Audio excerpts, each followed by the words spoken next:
할렐루야, 저는 뉴저지 포트리 소재 기쁨 장로교회에 심우하는 김준현 목사입니다. 지난번에 우리는 영적인 마음과 혼적인 마음의 무게를 다는 마음의 저울에 대해 알아보았어요. 이 마음의 저울은 성령님께서 우리 일상의 삶을 영적으로 깨어있게 하는 매우 중요한 영적 원리지요. 그렇다면 성령님께서 우리를 영적으로 깨어있도록 주장하시는 중요한 도구는 무엇일까요? 우리가 일상적으로 쓰는 말이지요. 말은 마음을 담아내는 그릇이라고 말하지 않습니까? 오늘은 우리가 쓰는 말과 말로 인하여 움직여지는 영의 세계에 대해 함께 생각해 보기로 하죠. 요새 유튜브를 보면 반려견이나 반려묘에 대한 이야기가 참 많아요. 어떤 반려견들은 정말 어떻게 사랑하지 않을 수 있을까? 할 정도로 우리 마음에 쏙 들지요? 사람들의 말귀도 척척 알아듣고 또 스스로 주인 비위도 맞출 줄 아는 그야말로 사람들의 동반자예요. 그래서 그런지 요새는 반려짐승이 죽으면 장례도 치르고 제사도 드렸다는 분도 있어요. 그런데 여러분, 한국의 토속적인 제사는 사람이 죽은 후에도 살아있는 영혼을 위로하기 위한 거지요? 그런데 기독교의 세계관, 인간관은 한국의 전통적인 그것과 전혀 달라요. 기독교의 제사는 조상신을 위로하는 잔치가 아니고 온 우주를 창조하신 하나님께 대한 예배예요. 더 정확히 말해 죄로 하나님을 떠났던 우리가 하나님의 아들 예수 그리스도라는 십자가의 제물을 통하여 죄사함을 받은 후 다시 하나님과의 교제가 회복되는 잔치란 거예요. 이를 이해하기 위해서는 먼저 사람이란 누구인가에 대해 알아야 해요. 아시다시피 성경에서는 우리 사람을 하나님께서 영과 혼과 육을 가진 존재로 창조하셨다고 말씀하죠. 여기서 영은 하나님과 소통하는 영, 혼은 세상과 소통하는 사람의 혼, 육은 사람의 신체를 말해요.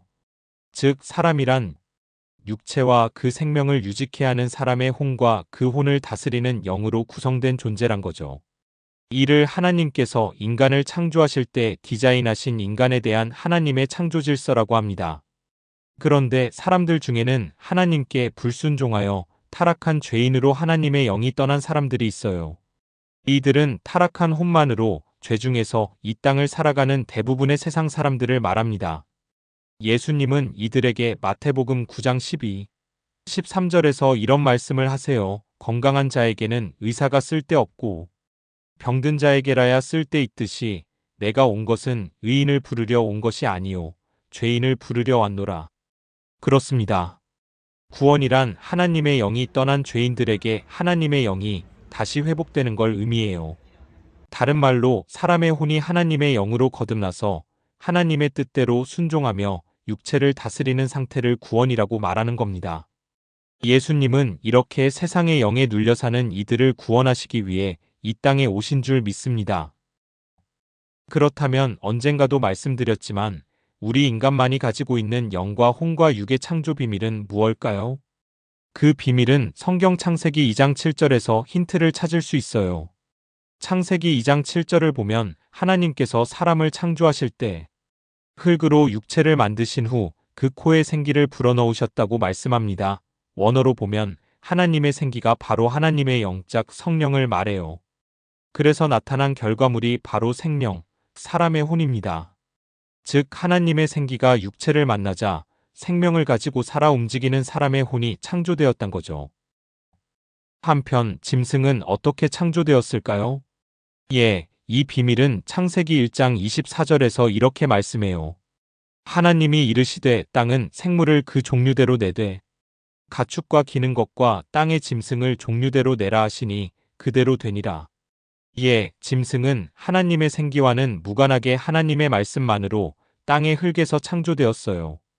다른 말로 짐승에겐 육체의 생명을 유지하려는 혼은 있으나 이를 통제하는 하나님의 영은 없단 거죠. 그래서 짐승은 자기 생명을 보존하려는 혼의 지시에 따라 이 땅 위에서 약육강식하며 살아갑니다. 이는 짐승들도 살아있는 혼이 생존 경험을 통해 자기 육체의 생명을 유지하는 지식을 습득한단 거죠.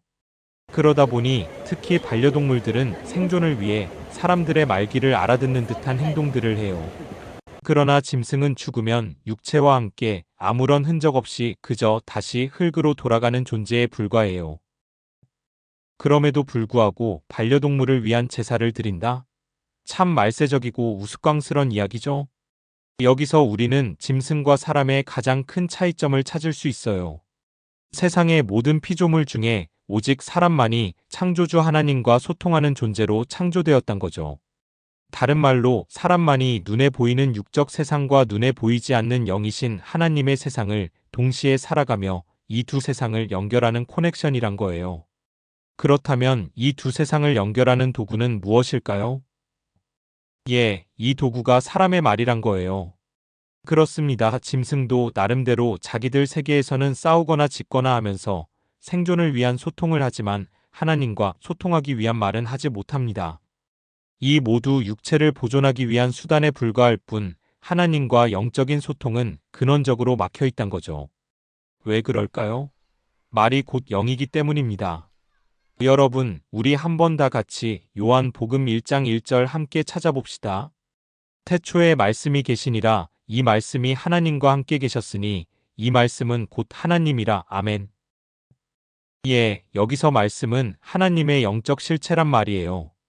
다른 말로 영적 세계는 사람만이 쓰고 있는 말에 의해 움직여진다는 거지요. 사실 우리의 믿음도 말이고 우리의 영성을 형성하는 것도 말이잖아요. 우리의 말로 인해 우리 영이 자라기도 하고 우리의 말로 인해 다른 사람의 영이 상하기도 한단 거예요. 광야에서 12명 정탐꾼들이 전한 말 한마디가 이스라엘 백성 전체를 어떻게 바꿨나를 생각해 보세요. 말 한마디로 인해 영적 부흥이 오기도 하고 영적 침체가 오기도 합니다. 영을 움직이는 말의 대표적인 것이 바로 기도지요. 사람은 하나님과 소통하기 위해 말로써 기도를 합니다. 물론 말 없이 하는 기도도 있습니다만 본질적으로 기도는 소리내어 말로써 하나님과 소통하는 겁니다. 지금도 유대 회당에 가보면 말없이 하는 기도는 없어요. 그들은 말뿐만 아니라 요란한 제스처까지 동원하여 인격적으로 하나님과 소통하려고 애써요. 그래서 예수님께서도 마태복음 16장 19절에서 이런 말씀을 하시잖아요. 내가 천국의 열쇠를 내게 주리니 내가 땅에서 무엇이든지 매면 하늘에서도 매일 것이요. 내가 땅에서 무엇이든지 풀면 하늘에서도 풀리리라. 여러분, 예수님께서 직접 우리가 기도하면 기도가 응답된다고 말씀하시는 거잖아요. 그저 말로 믿는 자가 하늘의 소원을 간구했을 뿐인데 이 땅에서 뭔가 변화가 일어난다는 거예요. 이에 기도는 보이지 않는 영적인 세계를 움직여 그 변화가 보이는 이 세상에 반영되었다는 의미예요. 지난번 산을 움직이는 기도편에서 자세히 살펴보았지요. 그렇습니다. 신령과 진정으로 올리는 기도는 반드시 이 땅에서 응답받는다는 거예요. 이것이 매우 중요한 영적인 원리입니다. 그래서 우리 크리스천들은 눈에 보이는 이 세계를 자기 능력으로 직접 움직이는 사람들이 아니에요. 보이는 세계를 자기 맘대로 좌지우지하려 애쓰고 돈을 쏟아부어 움직이게 하는 사람들이 아니란 거죠. 여러분, 육에 속한 존재는 영적인 세계를 전혀 알지 못해요. 인식할 수 없으니 믿을 수도 없는 거죠. 그렇기에 육에 속한 존재는 자기 능력으로 눈에 보이는 이 세계를 움직이는 것밖엔 할 줄 몰라요. 그러나 크리스찬들은 이 땅을 스스로 움직이려고 애쓰는 사람들이 아니란 거예요. 이 땅을 살면서 만유의 창조주 되신 하나님께 기도로 자기의 소원을 간구하는 사람들인 거죠. 그러면 하나님께서 하늘을 움직이시고 그 결과인 그림자가 이 땅에서 응답이란 실체로 나타납니다. 여러분들은 어떻게 살아가세요? 육에 속한 존재로 살아가시나요? 아니면 영에 속한 존재로 살아가시나요? 말로 하나님과 소통하는 방법, 이것이 영적으로 크리스찬들이 살아가는 방식인 줄 믿습니다. 그래서 여러분, 말하는 것은 진짜 조심하셔야 돼요. 우리 인생에서 메고 풀리는 모든 일들은 모두 우리의 말, 우리의 언어에 달려 있어요. 내가 하는 말에 따라 영적인 세계가 움직이고 그 결과로 이 땅 위에서도 어떤 변화가 나타난다는 거예요. 더욱이 우리의 말은 우리 내면을 속이지 못하고 그대로 드러냅니다. 우리 내면에 있는 생각들이 결국 말을 통하여 입 밖 세상으로 나오게 돼 있다는 거죠. 뿐만 아니라 남들이 하는 말은 물론 자신의 말조차 자신의 귀를 통해 다시 자신에게 들려져요. 이에 밖에서 보고 들은 모든 것들이 우리 마음 안에 들어와 우리 생각으로 자리 잡게 된다는 거죠. 그래서 사실 말을 조심한다고 하는 건 말을 절제한다는 것과 같은 말이에요. 그래서 내가 무슨 말을 듣던 하던 이 말들은 자기 내면을 결정하는 매우 중요한 요소가 되는 겁니다. 항상 말에 실수가 없으신 우리 모두가 되시길 주 이름으로 축복합니다. 여러분, 말이 씨가 된다는 말 여러 번 들어보셨지요? 그런데 신기하게도 시간이 지난 후 뒤돌아보면 이 말처럼 딱 맞는 말씀이 없는 것 같잖아요? 그렇습니다. 여러분, 말은 단순한 의사소통의 기능만 있는 게 아니에요. 우리의 말은 우리의 영을 움직이게 하여 우리 삶에 커다란 변화를 이끌어 간다는 겁니다. 아주 단순한 예를 하나 들어볼까요? 오랫동안 만나고 싶은 친구가 하나 있다 칩시다. 마음으로는 다음 주에 만날까 아니면 그 다음 주에 만날까 생각은 하지만 만난다는 확신은 없었어요. 그러다 그 친구에게 언제 만나자고 말을 하는 순간 이제 이 말은 현실이 되고 실체가 된다는 거예요. 입 밖에 나오기 전까지 우리들의 생각이나 마음은 가능성만 있지 아직 실체는 아니란 거죠. 그러나 이 생각들이 입 밖에 말로 나오게 되면 이제 비로소 실체가 되기 시작한다는 겁니다. 그렇습니다. 여러분, 말은 우리 안에 있는 생각들을 실체가 되게 하는 능력이에요. 중요한 말이나 아주 사소한 말조차도 우리가 말하는 순간에 실체가 되는 줄 믿으시기 바랍니다. 여러분은 어떤 말들을 하고 계십니까? 여러분의 말에 의해서 여러분의 영이 살기도 하고 여러분의 영이 죽기도 합니다. 여러분의 말에 따라서 여러분의 말을 듣는 사람의 영이 살기도 하고 그 영이 상하기도 해요. 교회에서 무심결에 내뱉는 여러분의 말 한마디에 의해서 교회가 성령 충만해지기도 하고 반대로 영적으로 디프레스 되기도 합니다.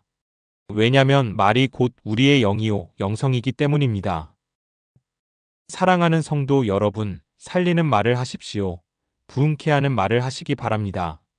항상 성령님이 역사하시는 말을 하는 우리 모두가 되시길 주 이름으로 축복합니다. 말씀을 맺습니다. 성도 여러분, 말이 곧 영입니다. 말이 곧 우리의 영성을 담아내는 그릇입니다. 누가복음 6장 45절에서 예수님은 이렇게 말씀하십니다. 선한 사람은 마음에 쌓은 선에서 선을 내고 악한 자는 그 쌓은 악에서 악을 내나니 이는 마음에 가득한 것을 입으로 말함이니라. 좋은 말, 선한 말로 듣는 자들과 하나님의 은혜를 나누며 항상 영적으로 깨어있는 우리 모두가 되시길 주 예수 그리스도의 이름으로 축복합니다. 혹시 이 말씀을 들으시고 풍성하신 하나님의 은혜를 함께 나누시기 원하시는 분은 아래에 표기된 제 이메일 주소로 연락 주시면 상세히 안내해 드리겠습니다. 이 영상이 유용하셨다면 구독, 좋아요 눌러주시고 채팅창에 질문 주시면 성실히 답변 드리겠습니다. 감사합니다. KJHG220GMAIL